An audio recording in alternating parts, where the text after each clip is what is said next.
Bom dia, boa tarde, boa noite, gente. Aqui é o Rafinha dos Dados e eu tô aqui para falar com vocês sobre ciência de dados. Esse é meu primeiro vídeo aqui no canal e eu quero fazer esse canal aqui para ajudar pessoas que nem você, que eu acredito que estão assistindo esse vídeo, a se tornarem cientistas de dados e na hora de fazer uma entrevista para ciência de dados, arrebentar na entrevista.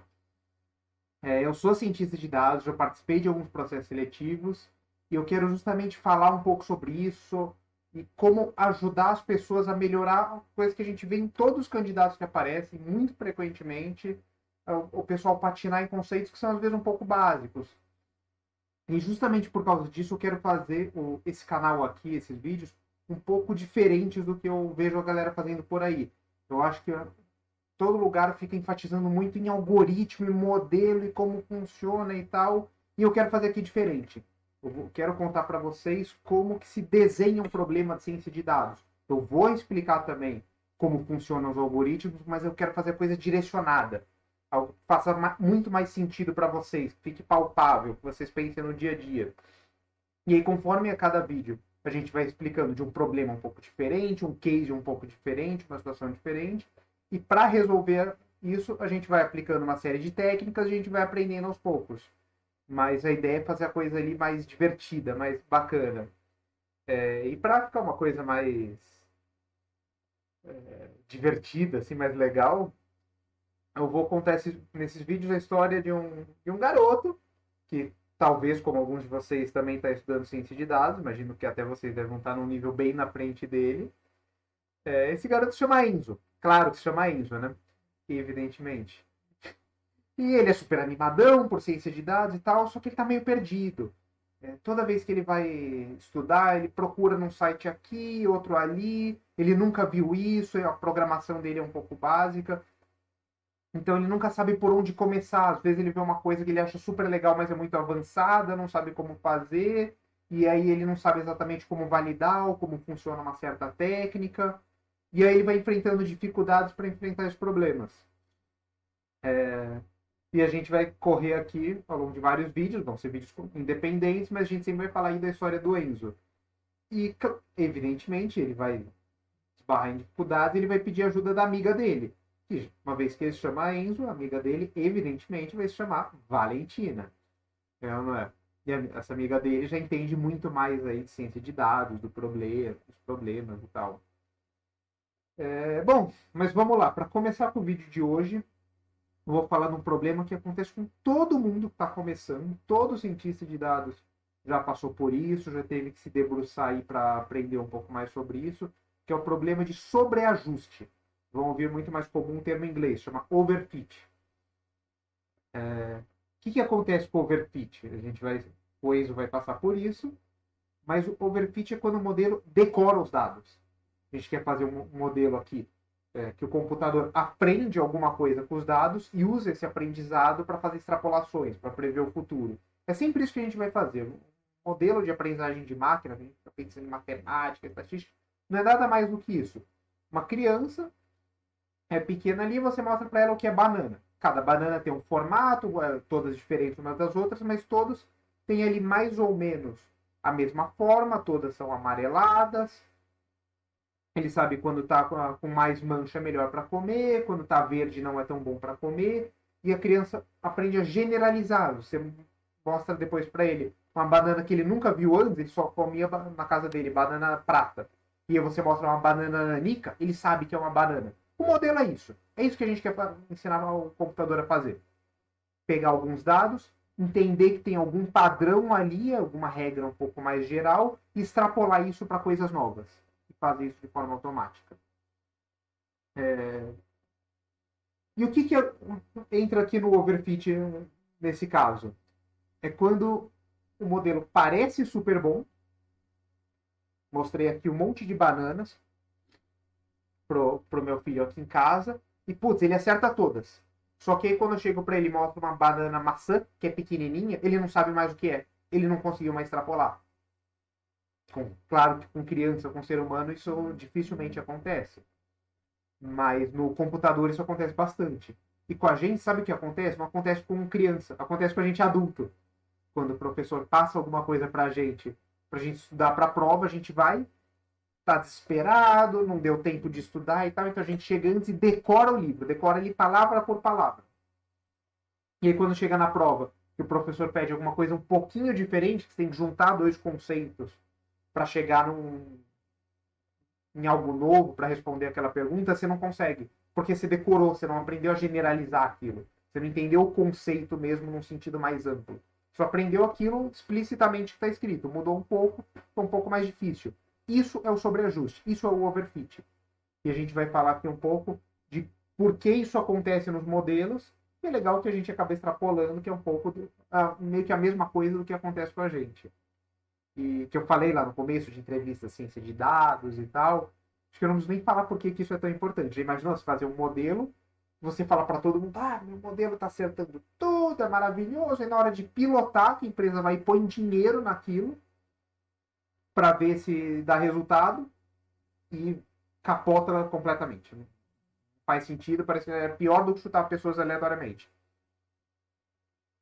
Então, vou te falar, é super comum chegar um candidato que você começa a perguntar ali um pouco mais, overfit, o que acontece, como você faz, como você checa, e não é um conceito que as pessoas têm firmeza. É difícil mesmo. Mas é difícil estudando sozinho. Aqui eu vou ajudar vocês a mostrar como esse conceito, e aí ao longo dos próximos vídeos eu vou falar de novo um pouco disso de overfit. Eu espero que com o tempo fique uma coisa clara. Com alguém explicando e mostrando exemplos, a gente vendo casos reais em datasets, não é tão difícil assim. Mas vamos lá. Vamos para a nossa história aqui do Endo. Vou começar com um conjunto de dados aqui. Já vou até abrir meu conjunto de dados. Primeiro a gente vai usar essa biblioteca aqui. Todo cientista de dados acaba usando essa biblioteca. Pandas é uma biblioteca para trabalhar com tabelas. Vai ficar mais claro conforme a gente usa. E a gente vai abrir um arquivo aqui. Um de CSV, um arquivo Excel que eu tenho.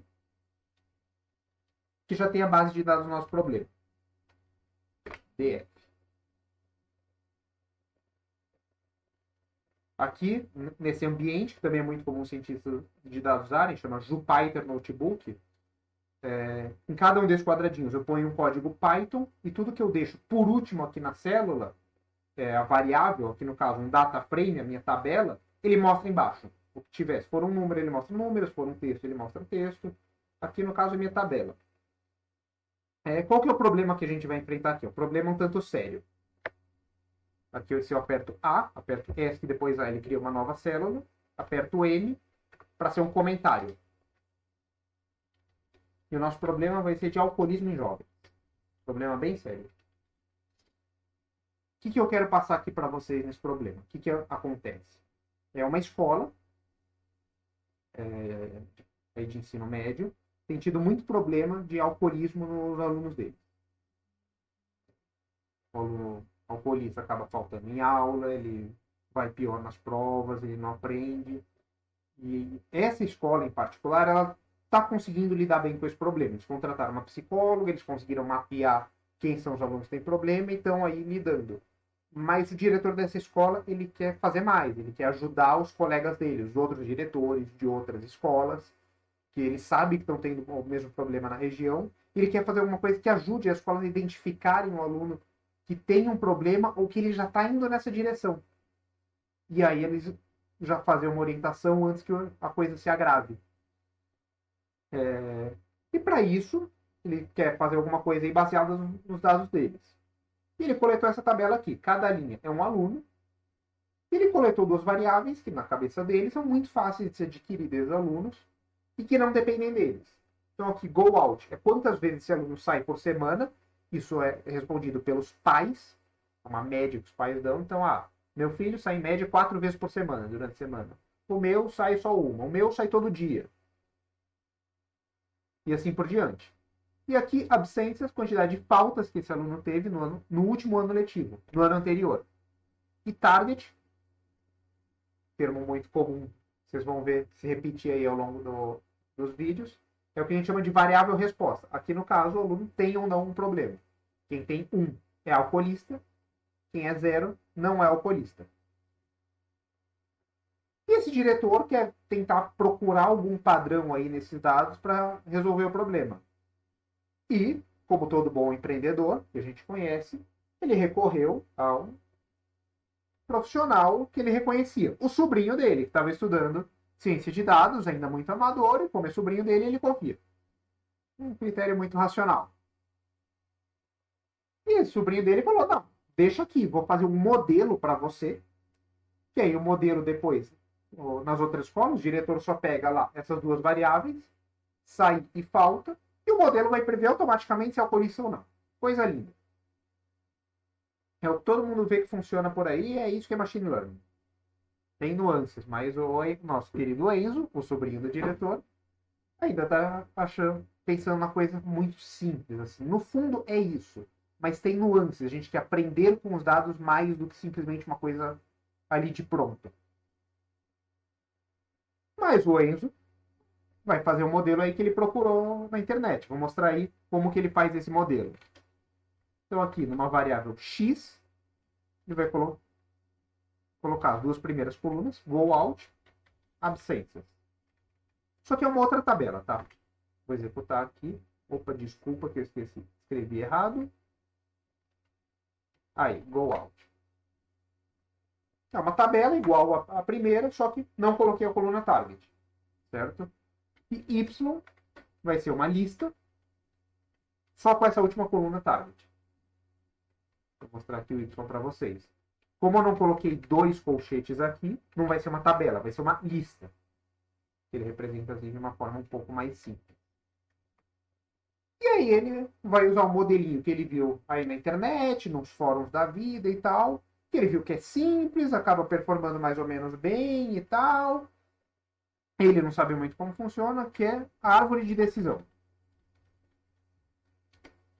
Então ele vem aqui, decision e classify. O que essa linha aqui faz?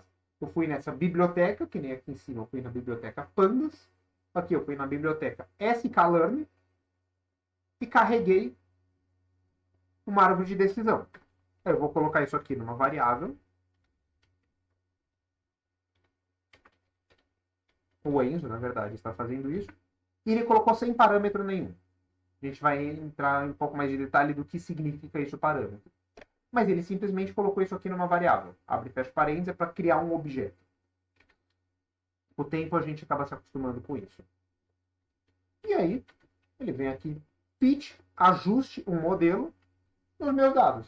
X e Y. X, variável preditiva, Y, variável resposta. Executa essa célula aqui, Shift Enter ele executa. Está rodando o modelo, rodou. Escreveu aqui o objeto. Tem um modelo treinado. Então, se eu for aqui, dt.predict no meu x, prevê aqui um monte de 0 e 1. Uma lista de zeros e 1, que nem o meu y. Essa é a predição do meu modelo. E para o Enzo, estava sucesso. Tá ótimo. Vou entrar um pouco mais de detalhe, ele ainda não sabe disso, mas vou explicar aqui para vocês, para já dar o gostinho do que ele está enfrentando. Vou colocar aqui um outro código. De novo, do sklearn. Eu vou colocar esse aqui em import plot tree. O que é isso aqui? A gente vai ver essa árvore de decisão. E eles vão entender por que chama árvore. Esse aqui leva um tempinho. Ops, botou demais.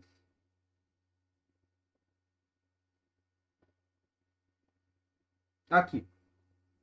Isso é árvore de decisão.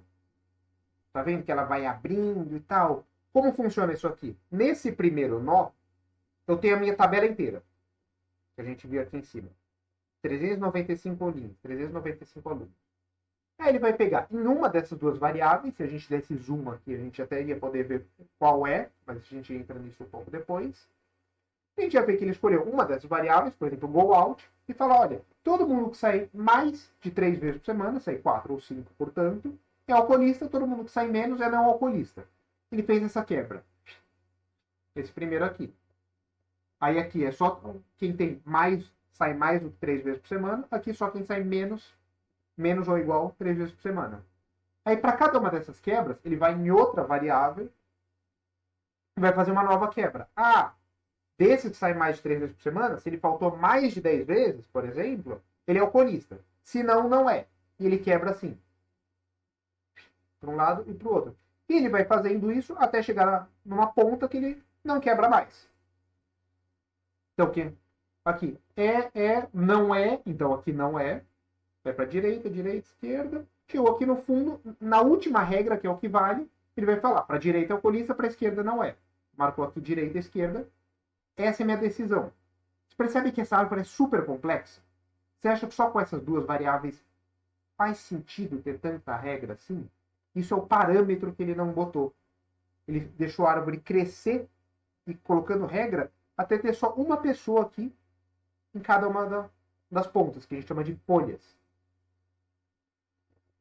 Isso a gente vai ver com mais calma de outras formas. Isso força o modelo a sobreajustar, a decorar os meus dados. Porque ele não colocou nenhuma regra de parada. Não falou, chegou num ponto, você tem aqui mais de 90% de alcoolistas, tá bom. Um ou outro cara que você errar, até pode ser que a escola não viu que ele é alcoolista. Pode ser um erro ali. Mas você tem que parar. Você não pode ir até o talo, senão você está decorando esses alunos. Qualquer um que seja um pouquinho diferente, você perdeu. Mas o Enzo não sabia disso. Então ele pegou esse modelo que ele treinou, falou pro tio dele, fala, fala pro seus amigos aí, diretor, me dá os dados, que eu vou aqui dar um predict nesse modelo, que eu mostrei para vocês lá em cima, e vou passar a lista para vocês de que é alcoolista e não é. Sucesso. Aí foi, fez isso, dali 2 dias, o tio dele virou, sobrinho, tá uma desgraça. O modelo que você me deu aí, essa lista, não presta para nada. É completamente aleatório. Alunos que os meus amigos sabem que tem problema, ele falou que não. Outros ele falou que sim, que não faz o menor sentido. Não tem lógica. Aí o Enio começou a ficar preocupado. Bom, aí ele decidiu procurar aí algumas métricas de validação. O que é isso? Ele foi tentar descobrir se o modelo dele tá bom ou não. Note que ele deveria ter feito isso antes de entregar para o tio dele.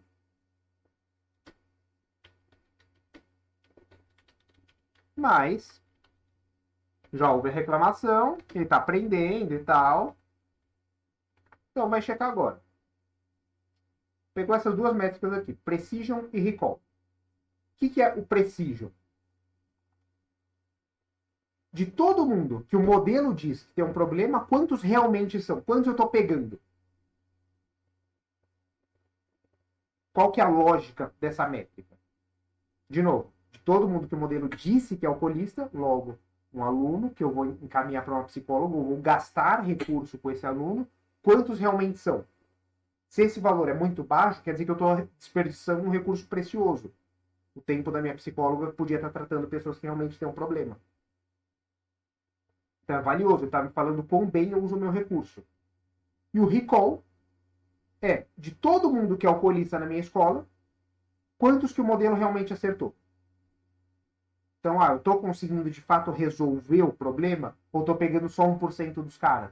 Todo mundo que o modelo diz que é alcoolista, acertou, beleza, o prestígio é alto, mas vamos supor que isso corresponde a só 1%. Ele falou que 10 alunos são alcoolistas, beleza, acertou esses 10. Mas o meu problema é muito maior que esse. Então, isso também seria um indício que o modelo não está bom. E ele calculou essas métricas.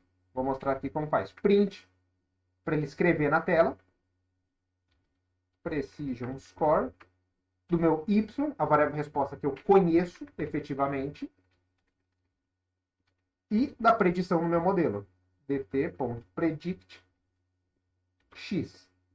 Assim na lata. Os mesmos dados que o modelo aprendeu, ele está usando para fazer a validação. Isso está errado. Na mesma analogia que a gente fez lá antes da prova, isso é como, eu vou te dar um teste aqui para saber se você aprendeu mesmo. Aí você tá com o livro do lado e cola na prova. Isso é colar, isso é roubar. O que normalmente se faz, que eu vou mostrar ainda hoje para vocês, como se faz. Deveria ter treinado o meu modelo com alguns dados e depois em outros dados, já uma generalização vai ter que ser feita, a gente vê se ele tá bom ou não. Mas o Enzo estava aprendendo, pegou essas duas métricas, rodou na própria base de treino e marcou aqui. E todo mundo que o modelo diz que é alcoolista, 92% são. Parece ótimo. Não estou gastando recurso. Isso corresponde a 30% dos alunos da escola que tem um problema. Tá, não é perfeito, é só um terço, mas, pô, é um terço de antes. Não tinha nada. Era para ser bom esse modelo, o que está acontecendo? Não deveria estar horrível para as pessoas criticarem tanto. Deveria estar bom, minha métrica está falando que está boa. Aí ele desesperou. Aí ele explanou e foi para amiga dele. Para Valentina. E a Valentina, que já é ali um pouco mais experiente no uso de dados e tal, virou e falou, pô, isso. Começa que, mesmo que seja fácil, assim, em termos de código, fazer um modelo, você faz aqui só com 3, 5 linhas, você não deveria fazer isso. Começa, dá um passo para trás e começa a ver esses dados, ver o que faz sentido. E aí, o que é ver o que faz sentido? Começa a fazer os gráficos. Plota alguma coisa, vê como esses dados se correlacionam, vê como eles têm a ver com essa variável de resposta. E aí ela ajudou ele a fazer esse código aqui. Matplotlib é uma biblioteca de plots, de gráficos. PLT. Size igual 15,5. Isso aqui vai simplesmente criar uma figura. Eu passo aqui o fig size para ela ser grandona, para ela ser comprida. Se a gente plotar, a gente vai ver, mas é para ela ocupar aqui toda essa parte de baixo. Ah, desculpa, gente. Fiquei estendido aqui. Pronto. Ela vai ocupar aqui toda essa parte de baixo da célula. E aí, ele vai marcar aqui minha variável resposta. Quem tem problema de alcoolismo é quem tem y igual a 1. Dois iguais para fazer uma comparação. 1 igual para atribuir a álcool. E N álcool é quem tem y igual a 0. E vamos plotar. Vamos pegar todo mundo. A variável que sai, go out, quantas saídas. Mas vamos ver só quem não tem um problema. N álcool.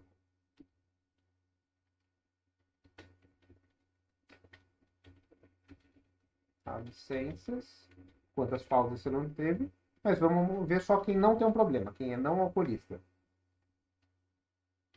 A gente vai plotar isso em bolinhas azuis. O de bolinha. É o formato da bolinha. Assim. B de blue. Azul. E vou dar um nome para ficar mais fácil a gente ver. Isso é o não alcoolista. E aqui eu copiei essa célula. Só que agora a gente vai ver os alcoolistas. Quem tem um problema. Esse a gente vai ver em vermelho. Para não ficar um em cima do outro, porque essa variável aqui de go out é 1, 2, 3, 4 ou 5, a gente vai dar um espacinho aqui. 0,05. Eu já vou entender por quê. Tá? Na hora de plotar.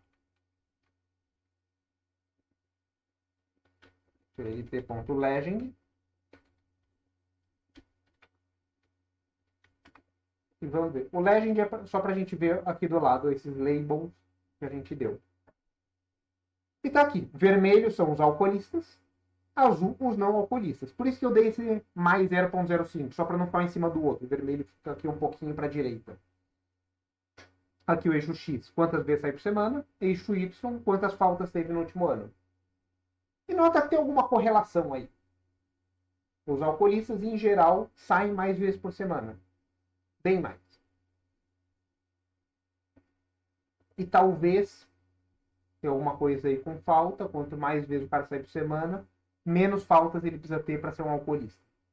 Talvez, mas isso aí já não está tão claro. Você vê que não são dados tão fáceis assim de separar como o Enzo achou que era. Ah, faz um modelo e acabou. Ele vai magicamente acertar. O que o modelo faz, na verdade, que a gente vai ver aqui? Ele vai nesse espaço das variáveis, aqui no caso duas, então a gente consegue ver um gráfico de duas dimensões, e vai separar regiões. Olha, esse pedaço aqui é não alcoolista, esse pedaço aqui é alcoolista, esse pedaço é... Ele vai separar espaço em regiões. Caiu nessa região, o modelo vai falar 1, caiu na outra, ele vai falar 0. E a Valentina começou a explicar as coisas para ele. Olha, vamos ver como está o seu modelo, então.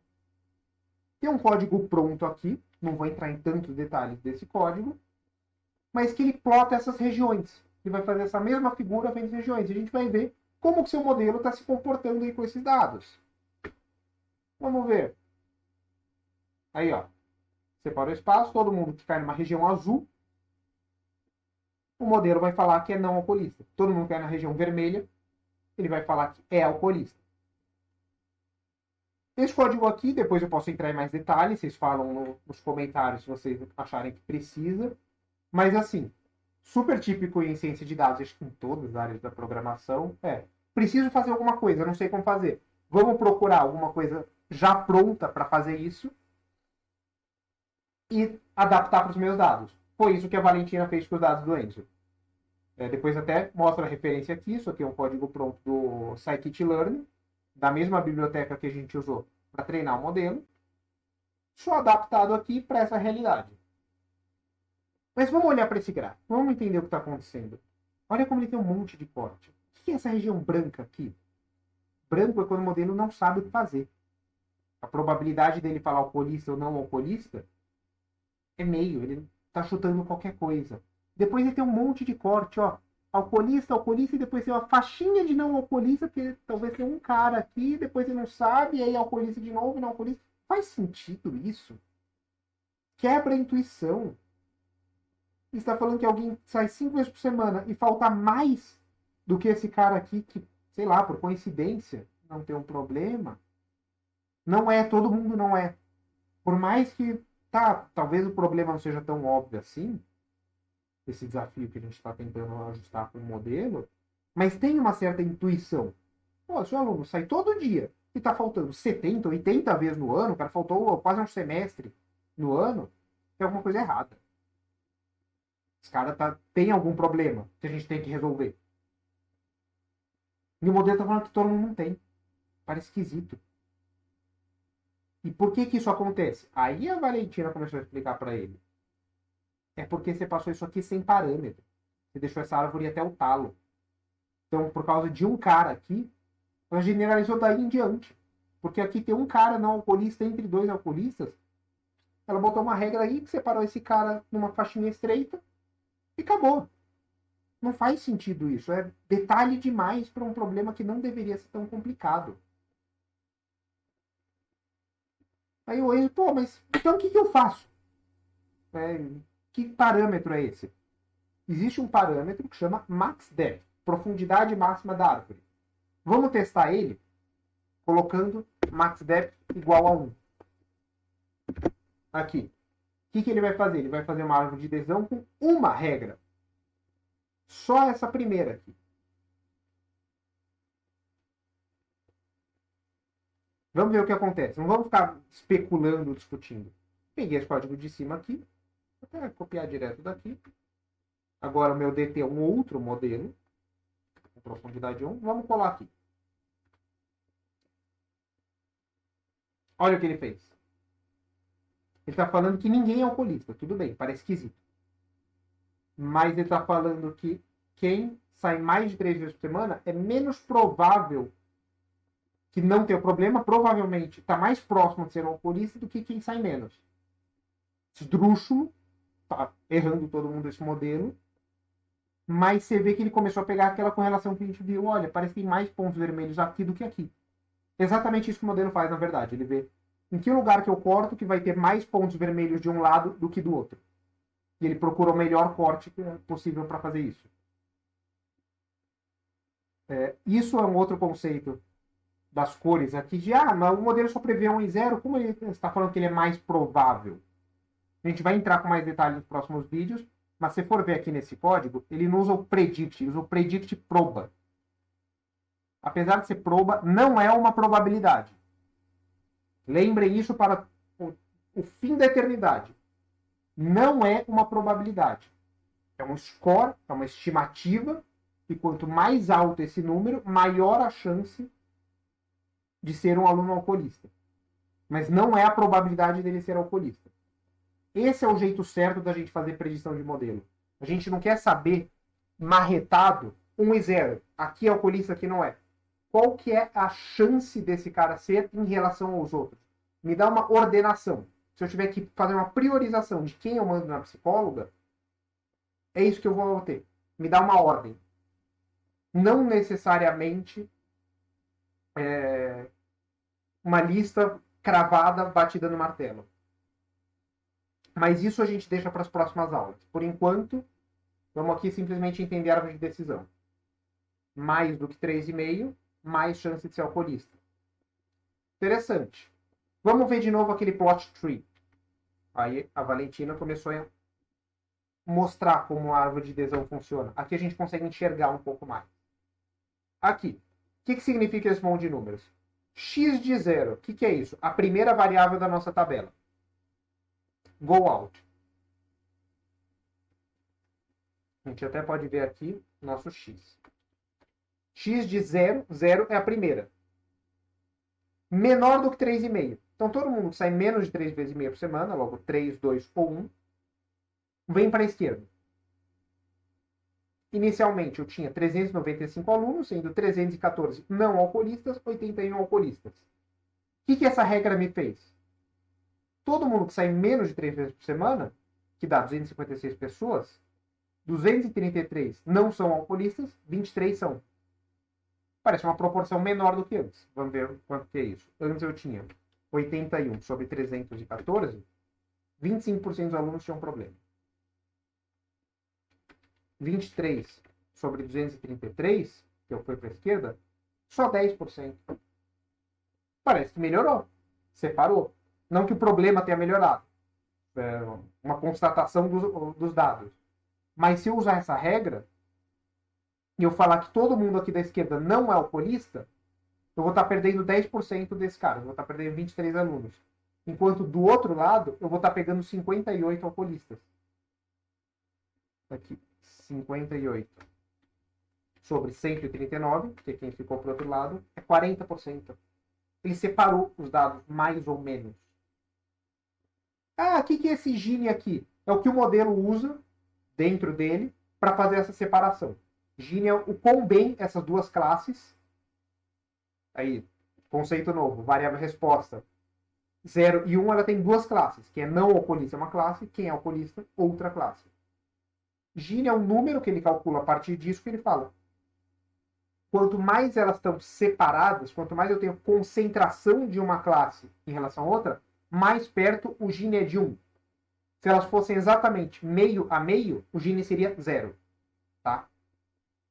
E o modelo ele vai procurando cortes que vão maximizar esse Gini. Complicado, confuso, desencana disso agora, tá? O que a gente quer? Entender como a árvore vai funcionar quando a gente mudar o parâmetro. Então vamos aqui.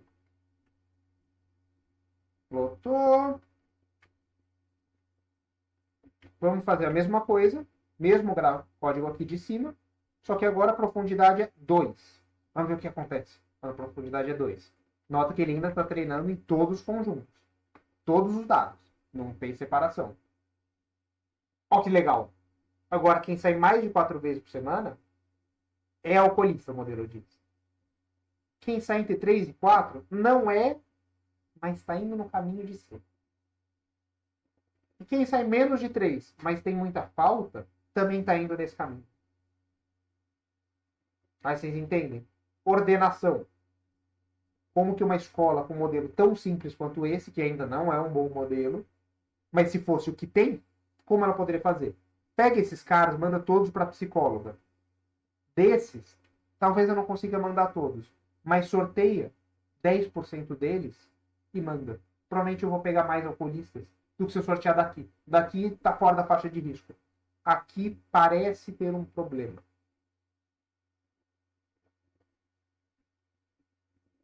E aí, vamos ver como fica o plot dessa árvore. Cresceu. Por que são 4 cortes? 3 vezes e meia. Veio aqui para a esquerda. Para a esquerda. Aí ele olhou para o x de 1. Menor e maior do que 13. Esse corte aqui. 1 e outro. 1 e outro. Mais de 3 vezes e meia. Quem veio para cá? Aí ele olha. mais ou menos o que 4 vezes meia. Um e outro. Um e outro. E aqui na ponta, ó, de 53 pessoas, 24 são alcoolistas. É muito mais do que todas as outras. Desculpa, 29 são alcoolistas, 24 não são. É muito mais. Vamos continuar. Botar 3. Profundidade igual a 3. Aí em cada um desses ele vai abrir em mais 2. Aqui ele separou o espaço em 2 regiões. Aqui ele vai separar em 4. No próximo ele vai separar em 8 regiões. Já começa a ficar bem mais complicado. Olha que legal. Lembra aquela correlação que a gente falou que talvez existisse? Ah, quanto mais vezes o cara sai, menos tolerante eu posso ser com falta. Ele sai toda hora. Se ele começa a faltar um pouco mais, já está significando alguma coisa estranha. Mas se o cara não sai tanto, pô, ficou doente, acontece faltar. Vamos para 4.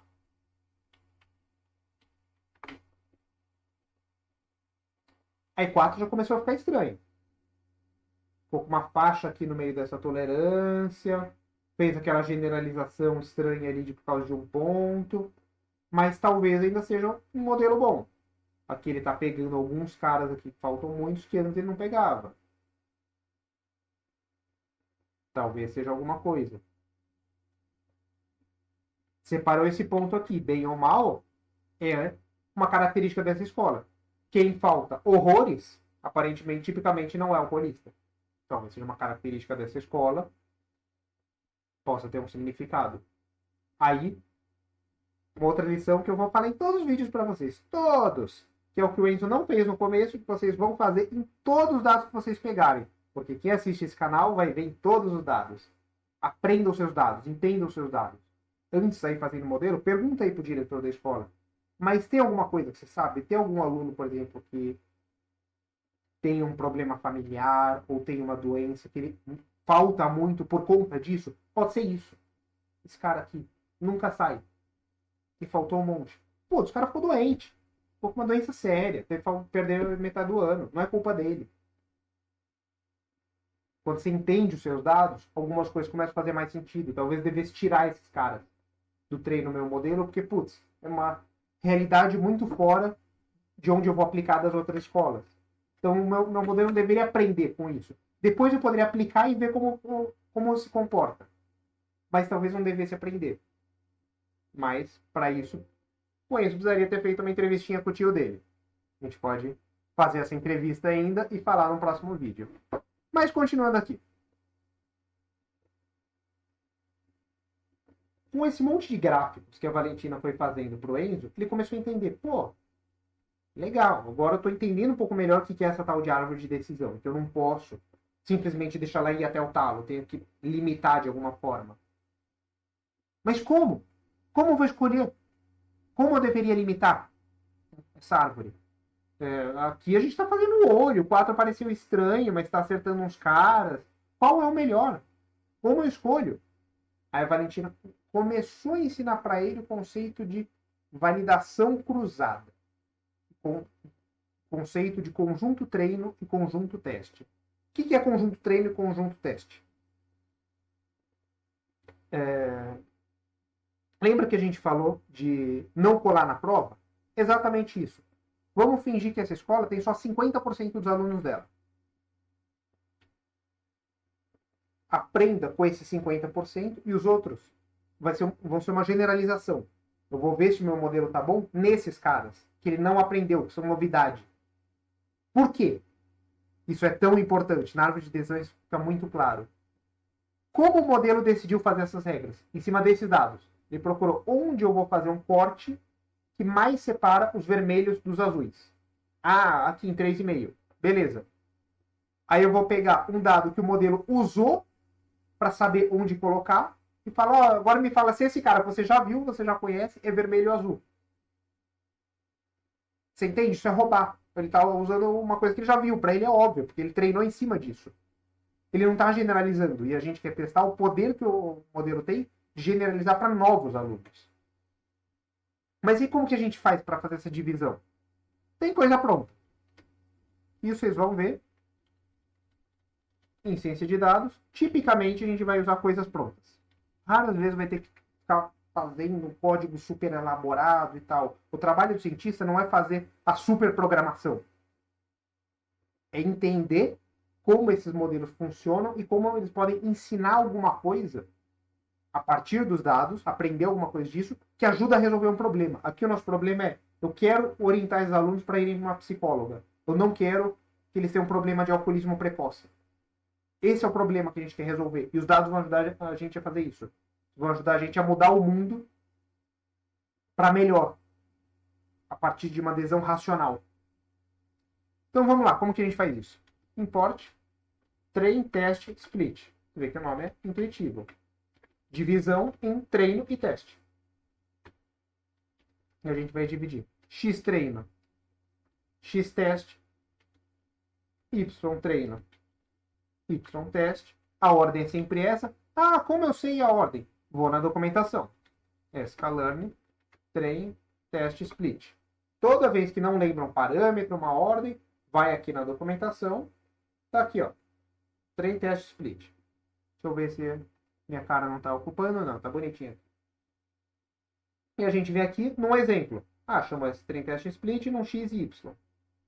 E qual é a ordem? Treino, teste. Depois y, treino, teste. Exatamente o que a gente colocou aqui. Então a gente vem aqui pro train, teste, split do nosso x e y, nossos dados, e vou falar o tamanho do meu teste. Teste size 0.5. 50% dos dados. Opa! Digitei errado. Aí, sucesso. E aí, vamos ver como estão aquelas métricas que a gente viu lá atrás. O precision e o recall para cada um desses modelos. Só que agora a gente vai ver no conjunto teste. Vamos lá. Fazer um modelinho. Precision classifier com profundidade máxima igual a 2.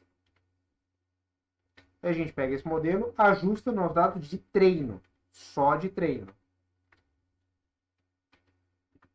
A gente vai ver aqui a nossa precision.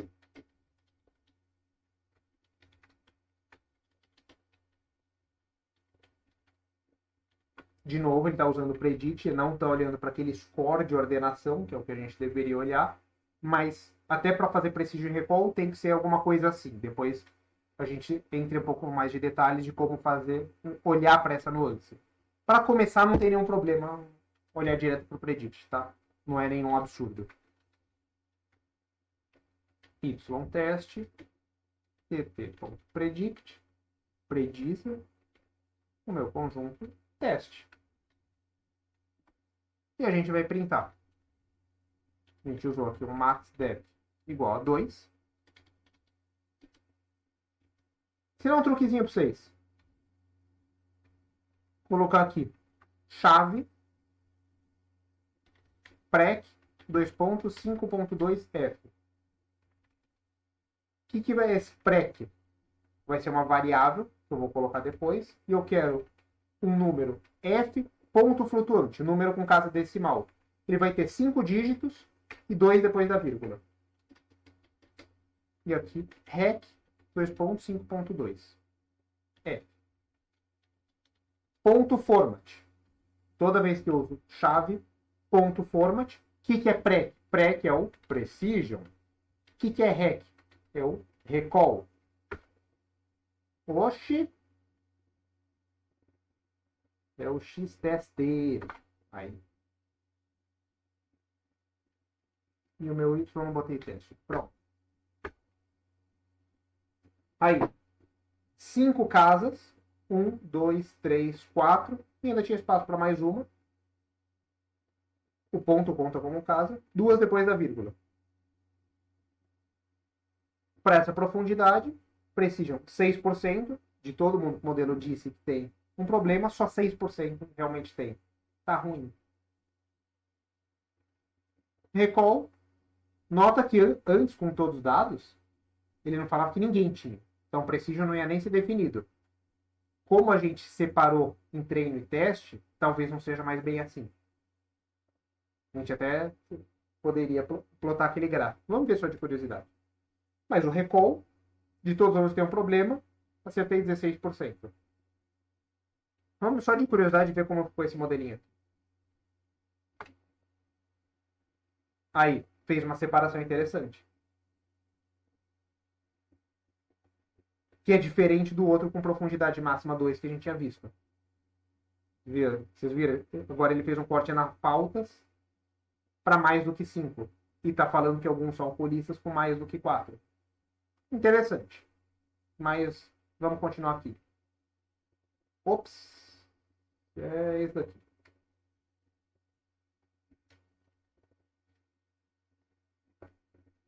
Tá. Com profundidade máxima 2 é assim. Agora vamos ver com as outras. É isso que é a validação cruzada. 3 e 3. 4 e 4. E podemos botar até mais, porque a gente viu em gráficos. 5 e 5. 6 e 6. E profundidade 6 tá bom. 6 já vai gerar 64 regras. 64 folhas lá na ponta da nossa árvore. Como eu sei que é 64, Rafinha? 2 elevado a sexta. Com 1, ele vai gerar 2 elevado a 1 regras. Com 2, 2 elevado a 2. 4 regras. Tá? Aí Precision Recall. Precision com 4 aumenta. Depois diminui. Depois parece que aumenta de novo. Vamos chegar aqui em 7, então.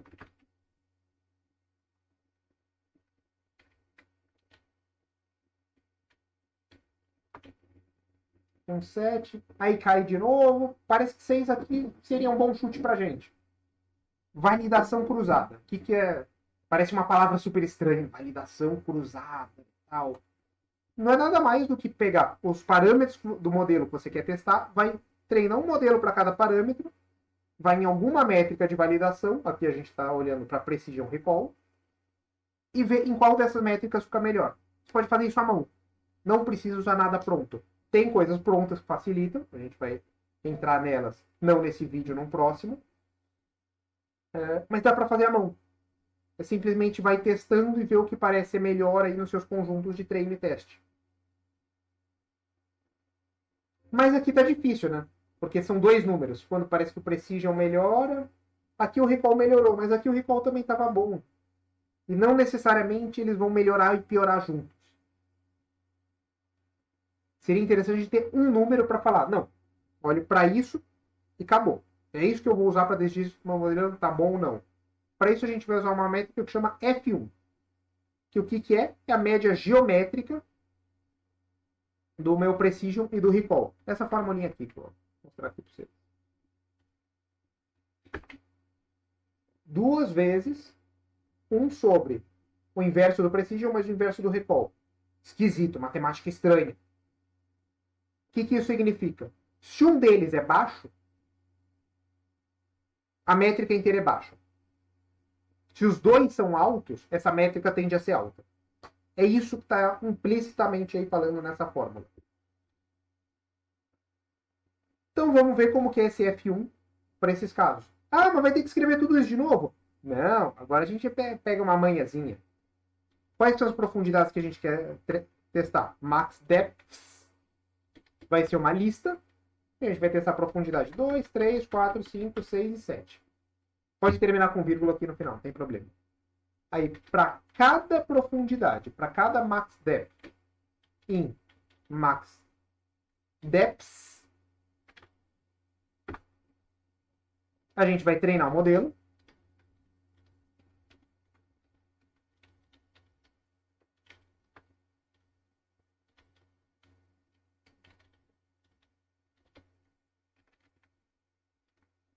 Essa profundidade é essa daqui. Ajusta o modelo. X treino. Y treino. Lindeza. Calcula os nossos Precision Recall. Esse eu vou pegar aqui de pronto. Vai ficar mais fácil. Só tem que ficar empurrado para frente, porque tudo que está dentro desse for, desse para, tem que ficar aqui com 4 espaços de distância. Para ele saber que está dentro. E o F1 é essa formulinha. 2 vezes 2 sobre 1 sobre precision mais 1 sobre recall. E vamos imprimir essas coisas na tela. Só que aqui vai ser um eminho. Não preciso colocar essa formatação aqui na frente, tá? Aqui eu vou só colocar um número inteiro não vai ficar muito comprido. E vamos colocar aqui o nosso F1. Vou deixar sem formatação para vocês verem como fica. Então, M é o nosso max depth. Ah, começou a ficar comprido. Tem problema. Aqui na vírgula a gente quebra a linha e ele continua. Quebra a linha, vírgula, quebra a linha. F1 igual F1. E pode terminar com vírgula que nem ali em cima, não tem problema. Opa, lelê! Decision e classifier. Classifier.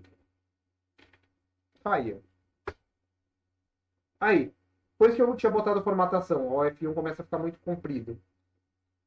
Aí vamos olhar. Nosso F1, 09, 013, 09, 09, 13, parece que melhorou. Aí piorou de novo. Aí 16, melhorou. 13 piorou. Será que eu deveria ir mais? Agora a gente só tem que botar mais números aqui. 16, 13, 16 cravado, 13, 12, aí parece que tá caindo. 11, já tô aí com mais de 1000 regras. Estou voltando para aquele caso de ir até o infinito. Foi até o infinito. 10 e 11 deu exatamente a mesma coisa. Modelo aqui, isso aqui é overfit, sobreajuste. Parou de conseguir ajustar. Eu coloquei tudo que dava para botar nos meus dados dentro da árvore. A gente quer pegar para trás. A gente tem duas possibilidades aqui. Esse 16 e esse outro. Vamos para o mais simples. Parece que 6 é um bom candidato.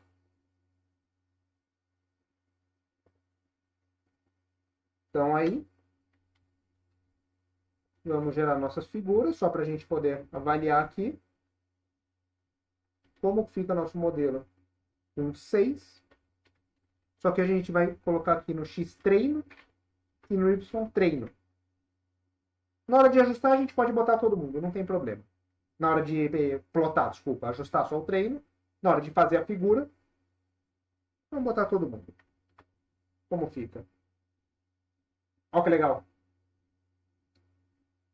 Tem esse efeito ainda do último cara, por causa desse ponto, o modelo generaliza daí para cima ser não oculista? Sim, porque isso não é um problema de overfit nesse caso. Isso é um problema de outlier. Mas outlier, um dado muito atípico, muito esquisito, que eu deveria talvez remover, a gente vai tratar em outro vídeo. Por enquanto, só sobre ajuste. Olha que legal. Para quem sai 5 vezes por semana, colocou várias faixas aqui de propensão a ser alcoolista. Para quem sai 4, tem uma faixa aqui que eu não estou seguro. Aí tem um alcoolista aqui. Esse cara aqui tá esquisito. Mas não sei se um modelo simples como árvore de adesão resolve. Esse aqui tá pegando um pouquinho do 3, um pouquinho incerto aqui. Aí você fala, pô, mas parece complicado que nem tava. Mas agora pelo menos a gente tem base para falar. Esse é o melhor modelo. Dos meus dados, o melhor que eu posso é isso. Que não é tão bom. Tá? De 14, de todo mundo que o modelo falou que é alcoolista, só 14% é. Mas é um quinto da escola. É um quinto de quem tem problema. Até que não tá tão ruim assim, tá? Tem modelos mais complexos que dão resultados melhores? Tem. Mas vamos com calma. Esse aqui,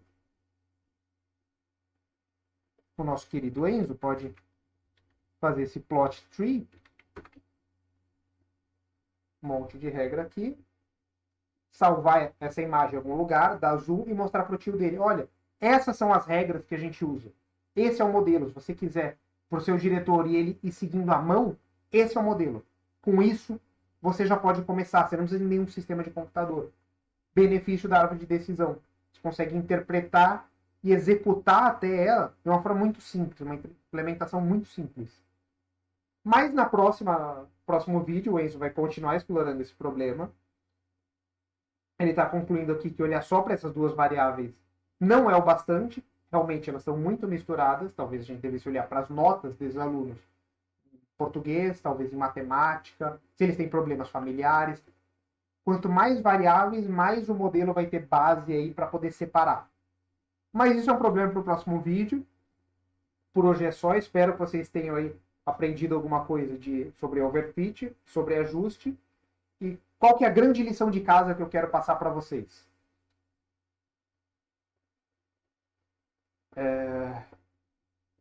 Sempre separem seu conjunto em treino e teste e verifiquem se essas métricas no treino e no teste estão se comportando bem, especialmente no teste. Verificar o poder de generalização do seu modelo. Se ele tem populações distintas, aqui, por exemplo, a gente só tinha uma escola. Vamos supor que a gente tivesse dado de 3 escolas. A gente separa treino e teste, e o teste vamos olhar separadamente em cada uma das escolas. Talvez fosse interessante, para ver se o modelo realmente generaliza, deixar uma escola inteira de fora. E tentar generalizar só a partir de 2, para ver se ele realmente generaliza. Eu não estou roubando, pegando o comportamento típico de cada escola. Como, por exemplo, que a gente discutiu aqui, de uma escola tem muito aluno doente, então eles faltam muito. É uma realidade que só é daquela escola. O modelo talvez não devesse aprender com essa realidade específica, ela quer aprender com uma média e algumas escolas inteiras que ele não viu, ele não conhece a realidade, saber se ele generaliza. Mas o vídeo de hoje é isso, espero que vocês tenham aprendido um pouquinho mais de overfit e põe aí nos comentários o que vocês gostaram, o que vocês não gostaram, se teve algum tema que ficou confuso, quer que entre um pouco mais de detalhe. Eu vou responder todos os comentários na medida do possível aí. Se tiver alguma coisa recorrente, posso gravar um vídeo só sobre os comentários. E se você gostou, deixa aí seu like. E é isso. Vamos aí seguir, fazer esse canal, ensinar ciência de dados para as pessoas. Valeu, muito obrigado e que foi o Rafinha dos Dados. Ah, gente, desculpa, esqueci de comentar.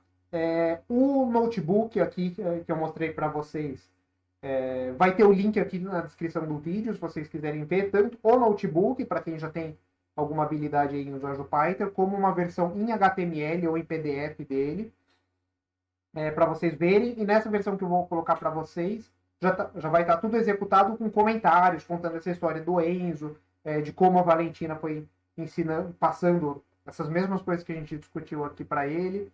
E é isso. Só vai estar aqui na descrição também. Valeu!